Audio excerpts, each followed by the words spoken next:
Hey guys, welcome to another Man on Second podcast. Joined as always with Joe Fasaro. I'm Mike Sumbik, streaming live right now on YouTube. You can catch us live right now on YouTube and on Twitter on my account at DutchBeak. We're still working on that, trying to get that onto the Man on Second account. After the show, you can follow us and listen to us on all podcasting sites: Apple, Android, Spotify, all those. We should be there. Subscribe and follow us there. Joe, we have a lot to talk about. We're gonna have a lot of NL East, AL East, and a couple prospect talk today. But we'll start with the Marlins. Last week, you know, we talked. It wasn't so great. They swept the Cubs, Yeah. and then they had the Braves come in, and they just got their butts kicked in by the Yeah, Braves, yeah, and they're now 19 games under 500. yeah. And what is the state of the Marlins right now after being swept by Atlanta, and you have another good team of Cincinnati coming in? Yeah. Actually, they're going there, but they'll have Oh, them coming sorry. Yeah. into. But in the meantime, what they got 40? I think it's 41 games to go. And Mike, I think we're just looking at an evaluation period. Where it's not totally surprising that they're completely out of it. The trade deadline when you move key players, you kind of recognize you're going in a new direction. So this is the opportunities for the Brinsons, the Brian De La Cruzes, Isan Diaz is showing some good at bats. The offensive guys are getting their chance. But what's disappointing to me is some of the pitching that we've seen.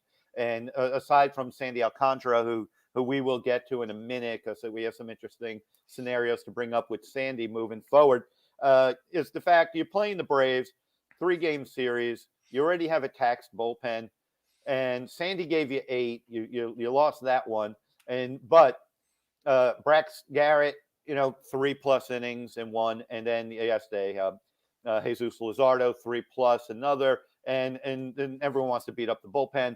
But these starters are supposed to be the strength of this organization, and aside from basically what was the big three with Sandy, Pablo, and Trevor, and of course Pablo and Trevor are not with the club right now, either IL or you're dealing with issues, which Trevor is, some personal as well. They haven't stepped up, and that's disappointing. And that raises a light that I get in a lot of little discussions with my friends on social media about is really where is this surplus starting pitching? Because I looked it up. The Marlins starting pitchers, this is before yesterday's game, and they didn't help themselves with the 3 innings to go, are 25th out of 30 teams in starter innings, the innings logged by their starters. And I get that you have a lot of bullpen games. Hmm. However, if the starting pitching that was supposed to come from the Nick Niders, the Braxton Garris, the next week Daniel Castano, now he had been hurt, and what would they have done even without Zach Thompson, who's done a really good job getting coming out of nowhere to log innings. So my point is where is this this surplus of pitching? I know in AA you got Max Meyer, you got Jake Eater. At AAA, Edward Cabrera, we'll talk about him in a minute. He's going to be the most exciting to keep an eye on as we get close to the end. But it's been disappointing, and it hasn't been the surplus, meaning you could have all these guys, and fans want to trade a good number of them for bats, and so if you weaken your pitching to get hitting, you're back into the same boat of what we saw in 17, or if you get hit but you can't pitch. If you can't pitch, you have no shot. Yeah. If you could pitch and hit a little bit, you have at least a shot. So that's a concern of mine, and that's where that was my takeaway from the Braves series. So when you say they have all this debt, but we know Edward Cabrera was coming back from injury, and he was out for a bit. But when should we see some of these guys that not the organizational depth, but these like high upside guys like Edward Cabrera that Marlins fans now want to see, and which should be the audition time now? Like, when can we start seeing those guys come up? Yeah, I mean, what's the date? With the 19th? I mean, Yeah. literally any time now. I mean, the September call up is September, and what's happened too is I guess the AAA season was extended, which actually is a good thing because fans got to keep this in mind. It's the September call up here is not going to be like the past where anyone on your 40-man roster can get called up. It's a cap, I think, of like 28 players Yeah. total. So you're only really adding 2 more players to your big roster. And where I was worried with that rule is if the minor league season, AAA season, shut down September 1 or the first week of September, and all of a sudden you're at September 15th and you get injuries or need pitching, where's it going to come from? Because normally those You have a guys are surplus of AAA, guys. but Yeah. but AAA would have shut down. So at least it looks like there'll be the avenue to have arms there to cover you. But Edward Cabrera is the guy. Obviously, he's the guy who would have been in the big leagues last year. Yes, he's a prospect, and I get that. But in my mind, I don't even consider Edward really a prospect in the vein of Jake Eder, because we've already known that Edward Cabrera has tremendous talent, tremendous upside, and he's 23. But my fear with him is obviously he hasn't pitched in a big league game ever. Yeah. He was hurt last year, either in September or right around October. And started off the year, just having to build up. He's now, excuse me for looking at numbers here, but 57 innings in the minors this year, 12 games started. I've seen he's already topped 100 pitches. So he's ready to go. It's just a matter of how they want to slot him in. Do they make him a true September call-up? Do they really, want to push the envelope now? If he makes 3 starts, it's just the audition and the feel of how he looks on the mound. Obviously, he strikes out a lot of guys. 86 Ks in 57 innings, 23 walks. The issue with Edward, the reports I had on Edward before the injury, was just the fastball command lacking a bit, which, is just a big deal. That's where Sixto had the edge over him last year when the debate, Sixto or Edward. Sixto's fastball command was better. And if you get the ball where you want it to go, that puts you ahead in my judgment and the judgment of a lot of people I talk to. So I'm excited. Marlin fans, let's get excited about Edward. Yeah. It seems to be a matter of time when they feel how many innings do they really want him to log this year. But the fact that he is logging innings, the fact that he is moving forward, I don't really normally care about the production numbers wise in the minors. It's just feel. Is he executing his pitches? Is he healthy? And for a starting pitcher, where a lot of people get caught up, is you better have 3 pitches that are at least average to plus to be in a rotation. The Marlins have some pitchers that aren't 3-pitch pitchers, and they're posting great numbers, and people get swept away by that. But we're talking the big leagues, and as we see, even really good pitching isn't enough sometimes, as we've seen a lot this year. So that's the guy I'm most excited about. I think Marlins fans should be most excited about, who could help the big club. But there's some other prospects that too that we could get excited about pitching wise. But do we want to talk about Sandy?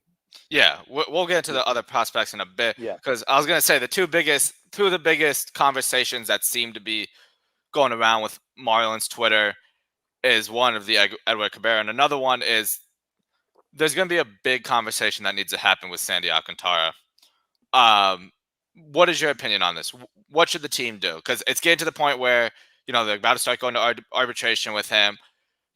A lot of talks have happened about an extension. It hasn't quite happened yet. And then when it gets to that point, especially with a team like the Marlins, that's when you start looking like, okay, is the extension coming or is the trade coming? And what route do you think they're going to go with this?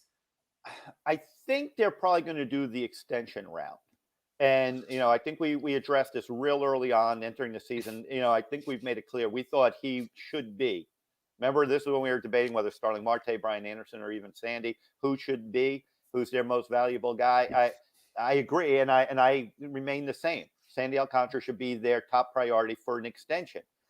That said, who knows what the economics are going to be next year? If there's, keep this in mind. Just kind of hear me through, people. You have control over Sandy for 3 years. Basically, he's not going to hit free agency till age 25. Yeah. So you could sit around and say we're going for it in 2022, which I think people want to say that, but I think you have to honestly assess. How good are you going to be, and how much can you recover, either with the development of your staff or a free agent or two of signing? Or do you pull the trigger because his trade value will not be higher, and then you hope that the Edward Cabrera's, the Sixto Sanchez's, the the Jake Eders, the the Max Myers of the world, they come up, Pablo and Trevor Rogers, they kind of take over your staff.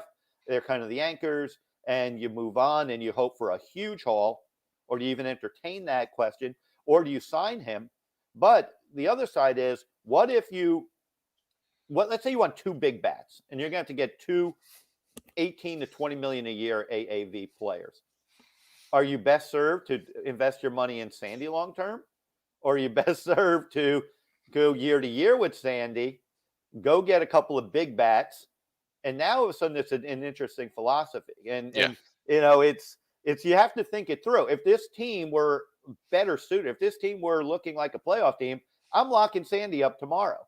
But the fact I think they're more than a player or two away, you have to kind of be open-minded to do this, which raises, first of all, who could you get in a trade for Sandy? And if let me throw that to you, Mike. If you put Sandy on the market, because I'm looking at three big leaguers for Sandy, including a headliner, and I'm going to give you my trade scenario, and then I'll give you a free agent scenario. But who, if you had to move Sandy, what type of player, who do you think you could get for Sandy Alcantara? I mean, at the bare minimum, you need frontline prospect guys that are major league ready and a young, established major league, almost star swap guy. Mm-hmm. And the guy who comes to mind is, and Marlin fans have talked about this right at the deadline, that's the player you move for Brandon Marsh of the Los Angeles Angels of Anaheim.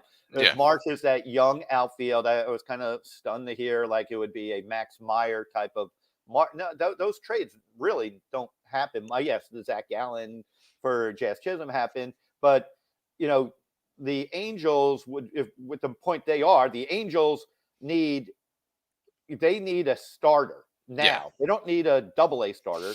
You got Trout, who's been hurt. You got Ohtani. You got, next year you're going to have Rendon. You can move Sandy to Anaheim for two big leaguers and Brandon Marsh, which gives you a real stud young outfielder.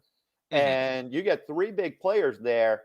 Do you go that route? Now, if I do go that route and you get a controllable everyday big leaguer, average to better than average, which Brandon Marsh is pretty much profiled to be and projected to be, the free agent target I'm having, and I'll make it clear, is a guy that the Marlins are about to play this weekend, upcoming weekend in Cincinnati, and that is local guy Nick Castellanos. Because I thought he should have been their number one target outfield a couple of years ago when they ended up signing Corey Dickerson instead.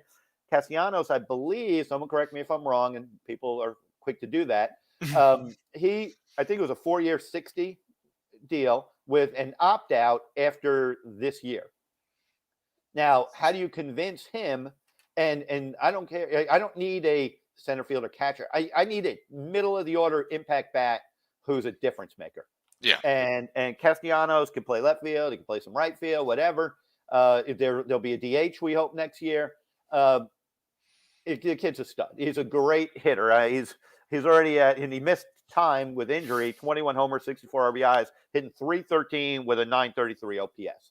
And this is a guy that brings some juice. He brings energy. He's South Florida kid. He might be swayed to buy into what the Marlins are doing, assuming he grew up following the Marlins, and might kind of want to be the guy that's the hometown kid, come home. And, this way you would have a corner outfielder in a trade. You would have your center fielder. And, you're pitching, you're losing your best starter right now if you were to go my route and move Sandy. But maybe Trevor's ready to take hold and be your number one next year. And some of these other guys that are coming up but through the ranks, you keep that. That might be a way to go, because I'm still not sold that this team's, in 2020. If I know there's an urgency, and especially fans don't like rebuilds and whatnot, but you have to be real. What's realistic for 2022 for the Miami Marlins in terms of you're going to go all in and do, move inventory for a 1-year run, either to appease ownership or sponsor or whatnot. And then you're doing exactly what Derek Jeter did not want to do, which he wants sustainable success. So I'm presenting a scenario that it may not be totally popular because, you could sign Standy, and again, we've made that clear. We'd be more than happy to sign him and build around him. But how are you gonna do it otherwise?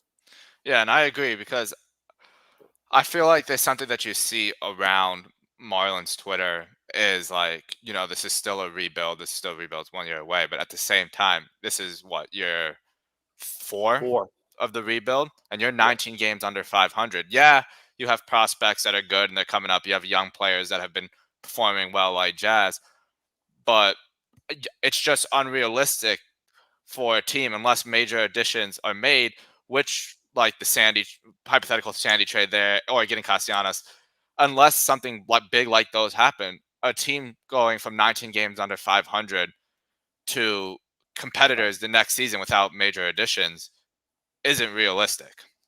No, it doesn't. I mean, that's just hoping, and Yeah. that's what I'm seeing, and I get it. I'll say this, and I'm encouraged by this from the market is there's positive passion, and before there was pessimism. My heyday covering the team for Yeah. MLB was just met with so much.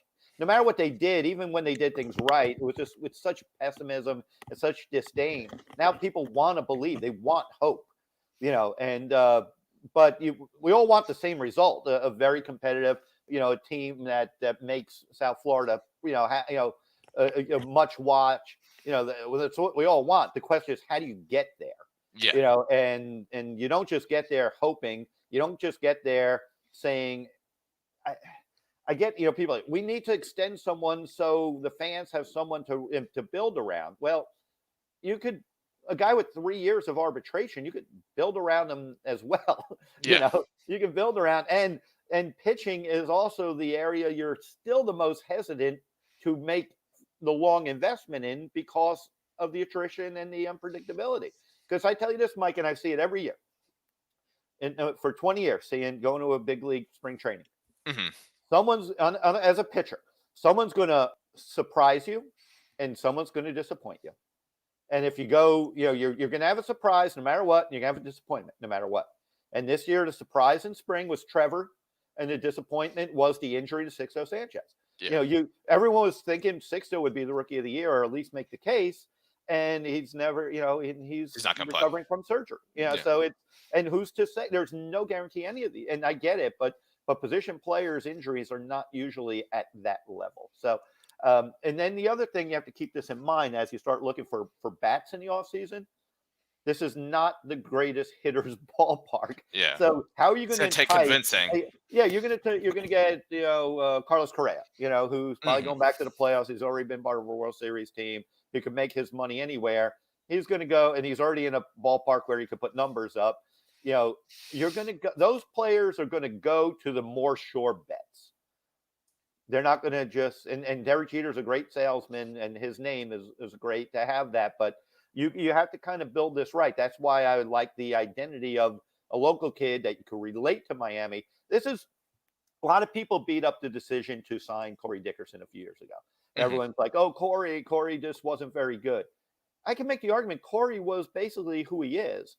Corey Dickerson, it was almost like the Marlins. I remember that being in the winter meetings, and Castellanos, and more and more hearing no, no, no, and the guys they were in on the outfielders were Cole Calhoun, who ends up signing with Arizona. He has hamstring issues; he's hurt all the time. But Cole Calhoun's from Arizona.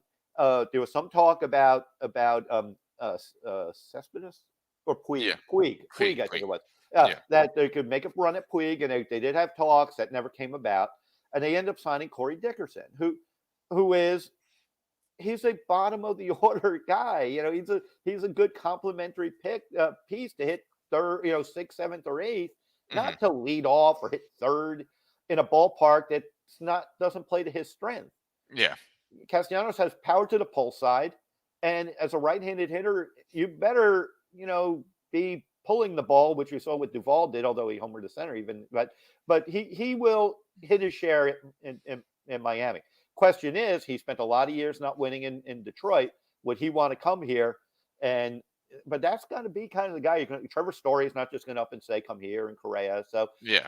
it's very unlikely. And then you got to do a real overpay. So you got to kind of look at who are the good targets for you, who could fit what you're doing, who gets and is going to buy into your message. And that's just a suggestion that I'm throwing out there.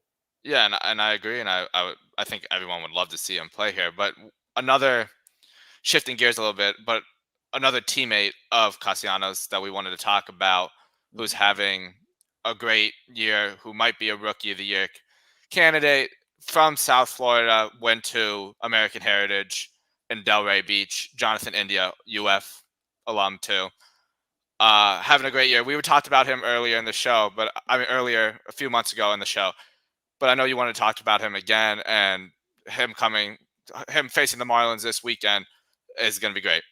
Yeah, I'm excited to see it, and I try to watch as many Reds games when I see them on. I got the whole package. I got the MLB.TV thing, so I could see as many games as possible. And again, as we build this man on second brand, it's a Florida first kind of format. And India, some of the greatest responses I got to stories I've written have been on Gators when I wrote about India and his two pitching teammates from UF from the 18 draft.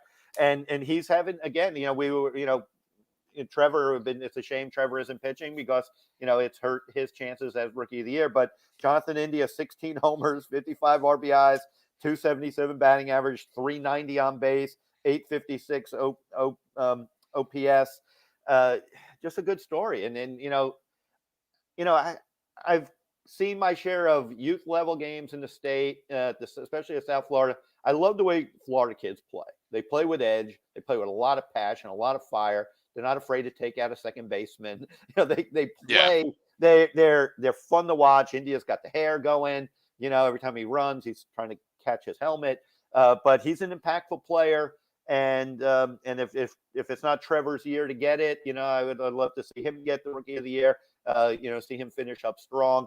And just another reminder just how good the state of Florida is. And that's what we're going to be illuminating on as we build what we're building here.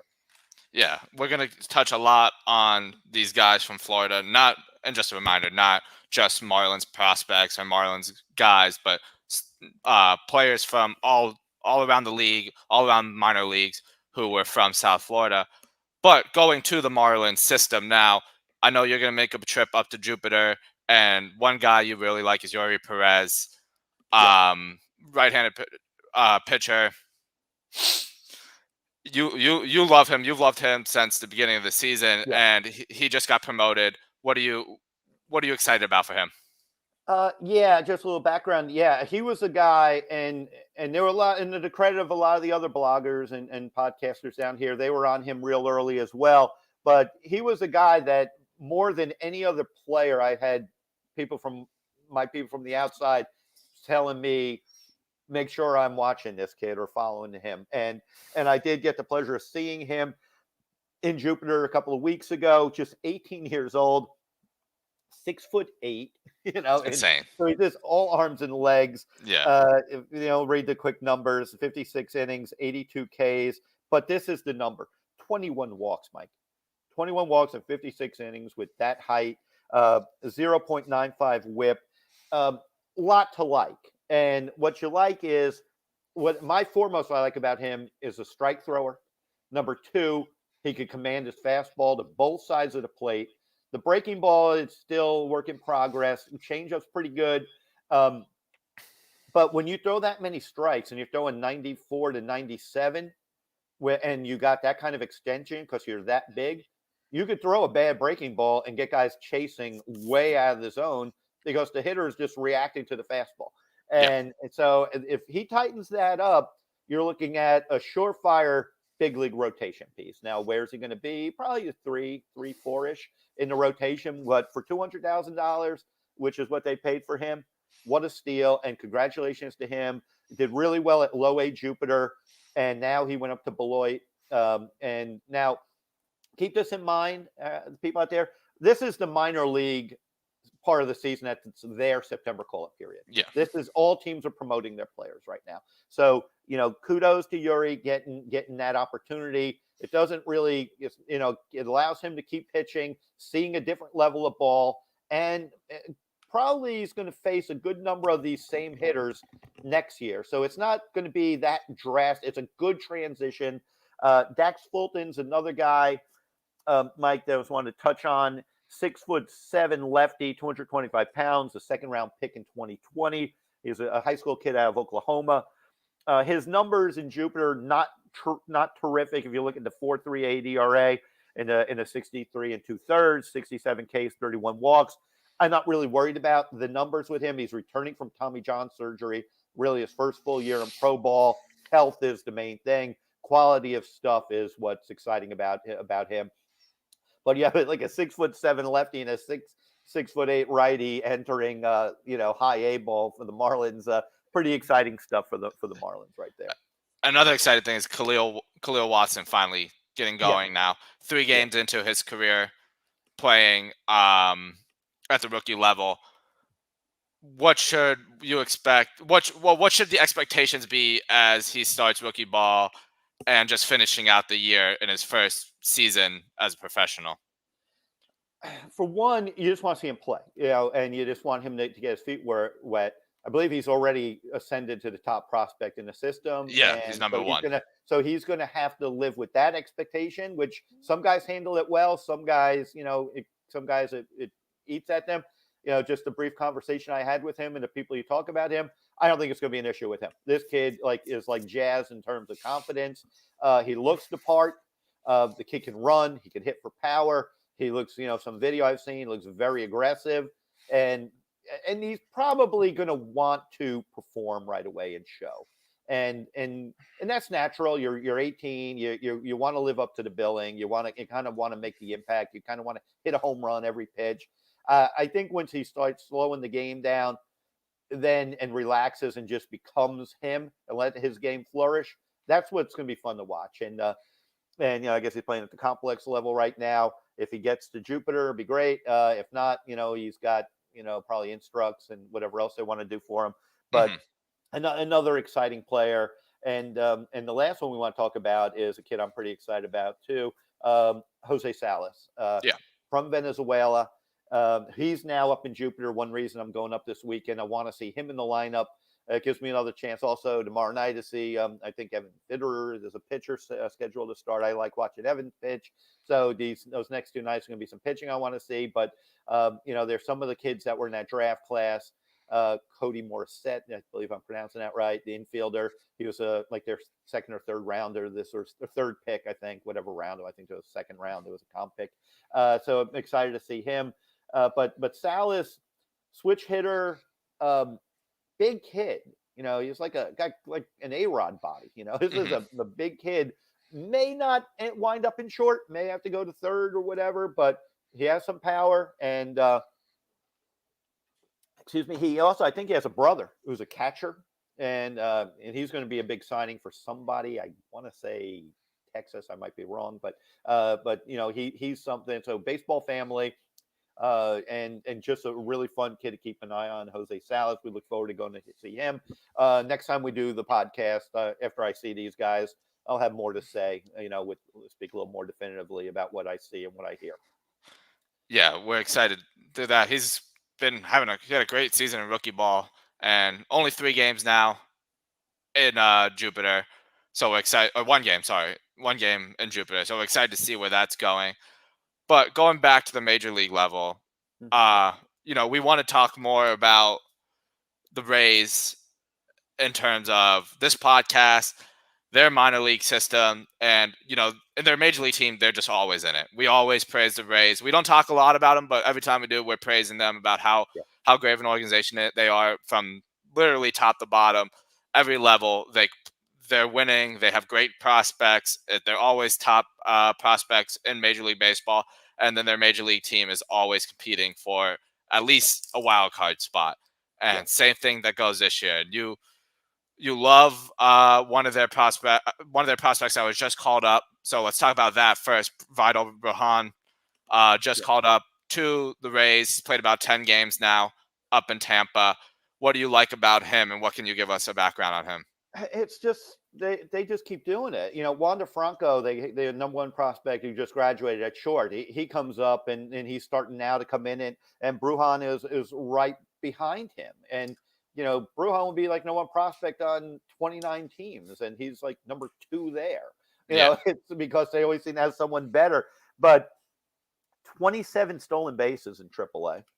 373 on base, 287 batting average, 474 and 53 runs scored. So this is your classic, table setter guy who plays great outfield, and they just, he'll make Kiermaier expendable when the time comes to move him. And that's what they do so well. They make Willy Adames is expendable, and he's helping the Brewers win the NL Central because they have Franco and they got Brujan who'll make Kiermaier expendable when the time comes, and that's what they do.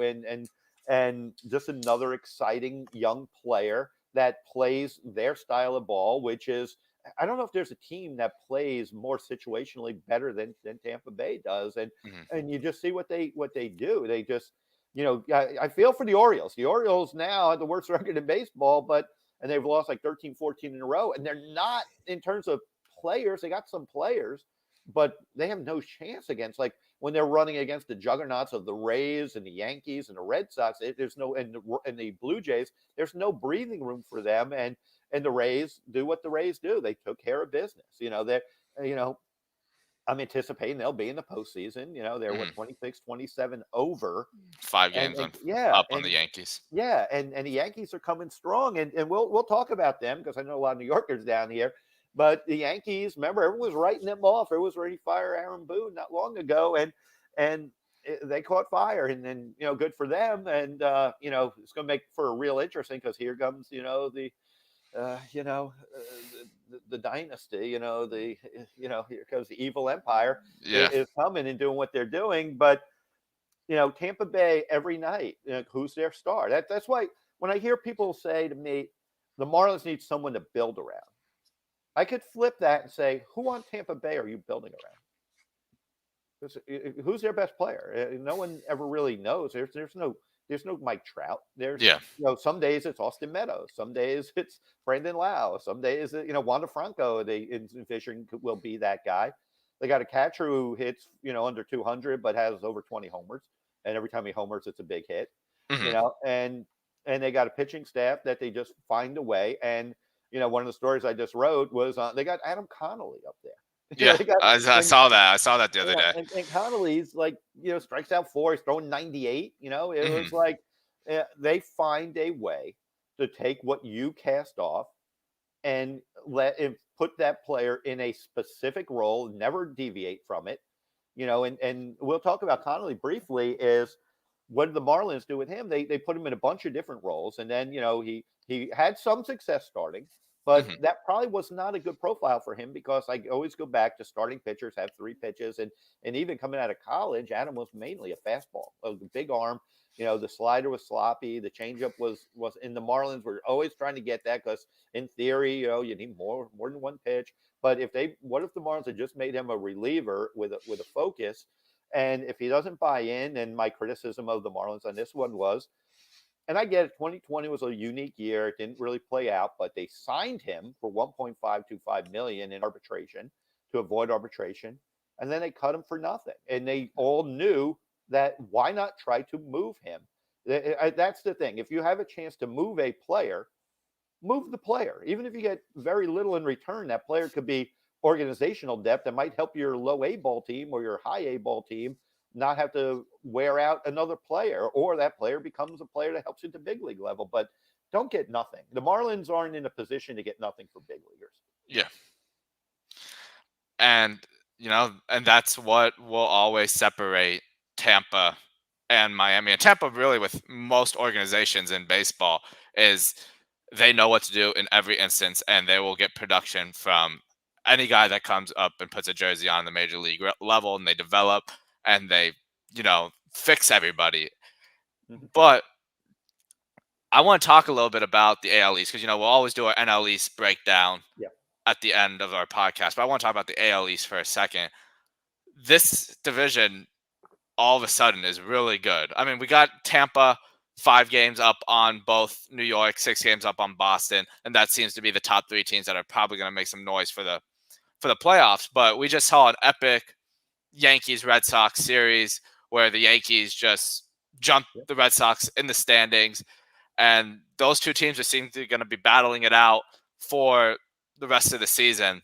And I think you have to give the Yankees an upper hand of their additions that they made at the trade deadline, getting Rizzo, and Boston kind of standing pat Yeah. at the deadline. Didn't really Yeah. make any big You moves. got Schwarber, Yeah. but Schwarber, who was hurt, so he's yeah, just coming back. yeah. Just coming back now. So I think you got to give the edge to the Yankees here, and a team that looked down and out for the first couple months of the season, all of a sudden has resurged and are now Yeah. 17 games over 500 and a 1-game lead on a home wild card spot. Yeah, and I think what best record in baseball since the deadline. I mean, Yeah. I don't see who would be better. But yeah, what did the Yankees need? They needed left-handed power and lefty balance to that primarily right-handed lineup, and Joey Gallo and Rizzo. I know he had the COVID stuff, and we hope he's fine. But those two, and we saw what Rizzo did to the Marlins, like right after that trade. He came here, and the Yankees took care of business against the Marlins here. But yeah, in baseball, it's more fun when the Yankees are making noise. So I'm sure the Rays aren't really excited about that. They're now on their heels. Yeah. But one thing about Tampa, they come to play and they don't really care who they're playing, and it made that franchise. But to me, the NL West has been by far the best division in baseball. I don't know if I can definitively say that anymore, especially when you have Toronto, which is a good team, even though they blew the game or so. I think Brad Hand gave a big home run to Josh Bell, and the Nationals beat the Blue Jays. But you basically, it's hard to argue that the AL East is not the best division in baseball right now, and it's going to be fun. We'll monitor it. We'll talk about it. And I'm a Stanton guy. I make no mistake. To say that, I like Giancarlo a lot. I dealt with him on a personal level. I was happy he won the MVP in 17, and so I'm pulling for him to kind of be the player that people want to see, and I'm sure a lot of Marlins fans want to see that too. Yes, it didn't work out down here at the end to stay, but Stanton is arguably in terms of production the most productive Marlin of all time. Yeah. Numbers say it's going to home runs and everything, and probably to people like you, he's up there among your favorite players in Marlins history. Oh, yes, You grew up, definitely. Stanton is Stanton. How many you still see number 27 Stanton jerseys, and with Stanton, I've always felt it's just a matter of him staying healthy. It's like you have to stay on the field because he's always chasing, coming back from an injury. But when he gets hot, we know what he can do. And that's what's going to make the Yankees even more dangerous because he doesn't have to be hot, if, every night. And that's where keep this an eye on which team. We'll monitor the teams that go to the playoffs, Mike, and note the teams with the deepest lineups. Yeah. Because, this is where the Marlins have to be careful if they're going to start spending money on one or so guys. You need the deepest lineup because you have to prepare for life without that player, because that's just the reality of it. Aaron Judge and Stanton have missed a ton of time, and, you miss time. But if you have Joey Gallo, there, you're not really missing too much power. You just hope that you can get them all there when it matters. And that's going to be fun, and my concern, as we talk about the East with the Rays is, they're basically back to the old bullpenning their way to the playoffs, aside for about 2 or 3 starters. And so is that going to ultimately, what are the standings going to look like a month from now? If it's September 19th, September 20th, where are the Rays going to be? You probably are anticipating they're going to be right there, but does that attrition go, or do they still kind of have enough in the tank to get enough out of their rotation and their bullpen to patch it together to get in October like they hope?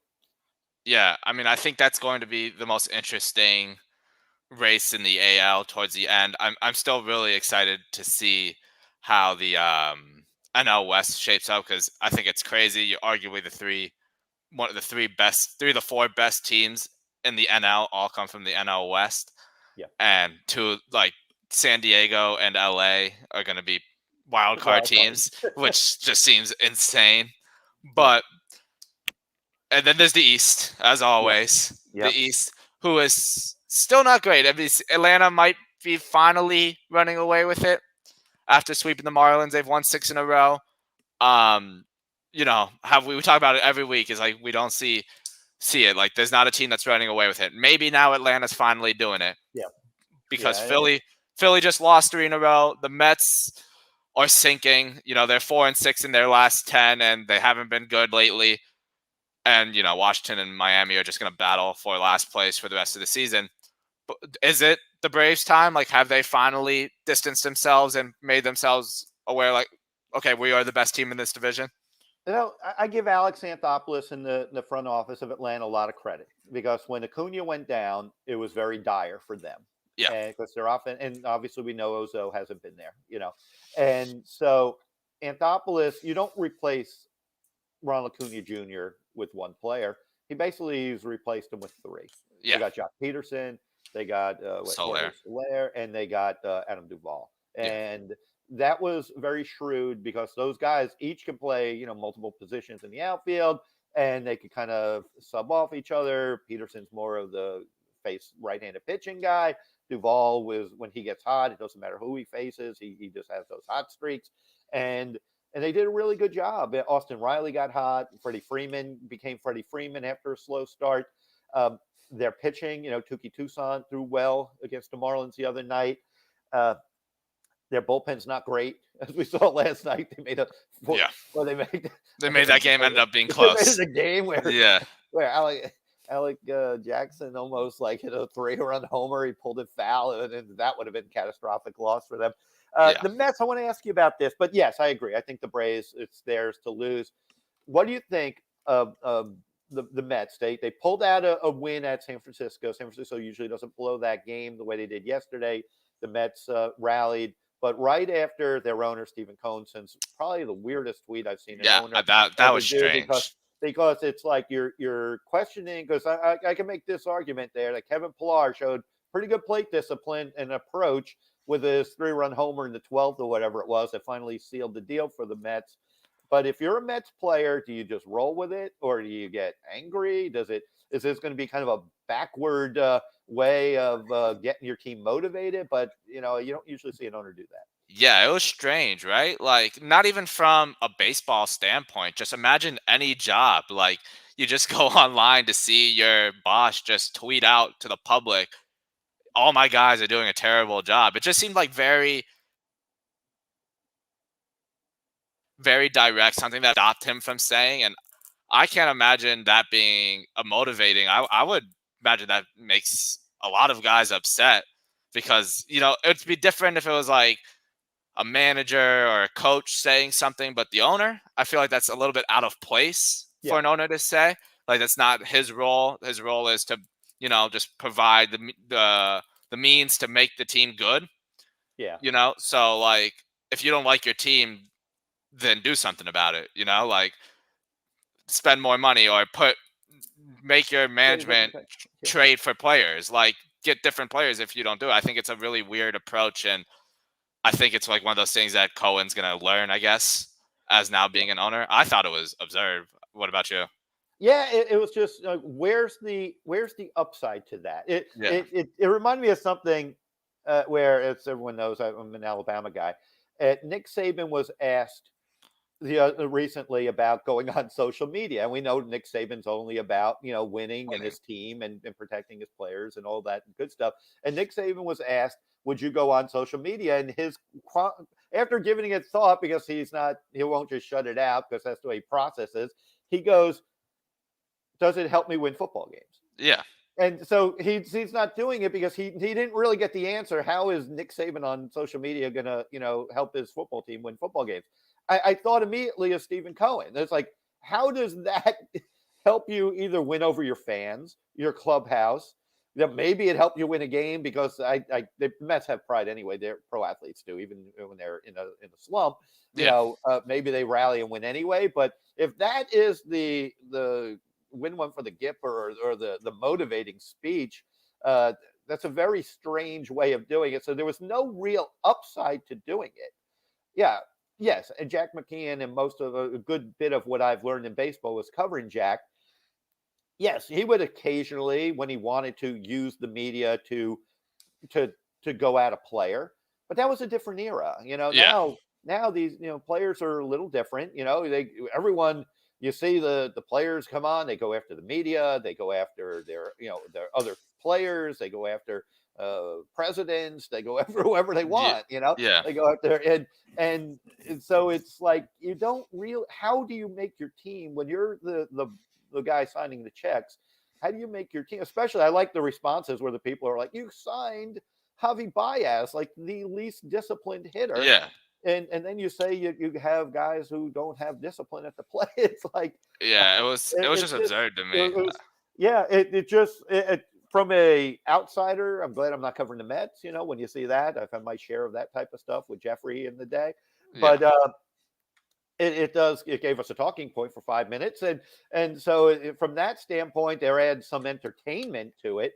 But to rally it now, if you're the GM of the Mets, you got to sit around thinking, or the manager of the Mets, you got to think, where do you want my team to be getting the messages from? Yeah. If people need to be told something, if someone has something to say to someone, you gain more respect by getting that person behind closed doors and just in a respectful way talk about accountability and take it from there. But to just throw the team and with this like all of a sudden he's the authority on disciplined hitting and Yeah. it's like Yeah. It's not like he's out there coaching them every night. Like, yeah yeah, I was actually talking with that to someone. I'm like, that it was one of the stranger things that you've ever seen from an owner, especially in this era. Like, it, especially for a new guy, like someone that's just yeah starting out with the team. And it's, I just can't imagine a player even like taking it serious to the point. Like, if I'm a Mets player, I'm not even taking his criticism serious at that point because it's just so out of place, I think, from an yeah owner, especially professional sports, yeah to say something like that, especially on social media.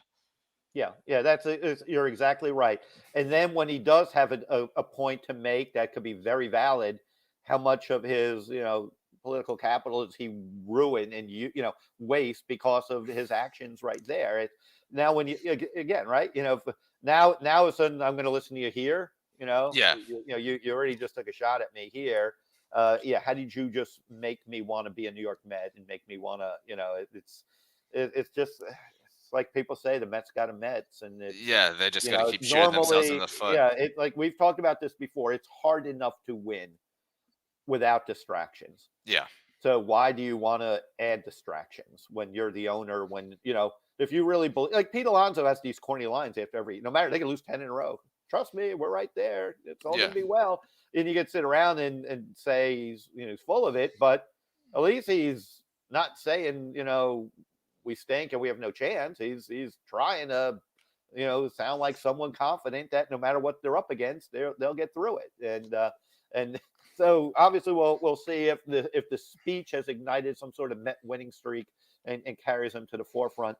But if we want to talk about the rest of the division, I'm probably lining it up. I still think Philly probably gets second place, although they're losing in Arizona. It's not really a good way to make up ground. Yeah. And then again, the Braves maybe. The only question I have with the Braves is have they peaked too soon? That would be the only thing. Yeah. But if they peak too soon, it might still be enough the way the NL Yeah, East has been this year. It still might be enough to separate themselves, at least, and get to the postseason again. exactly.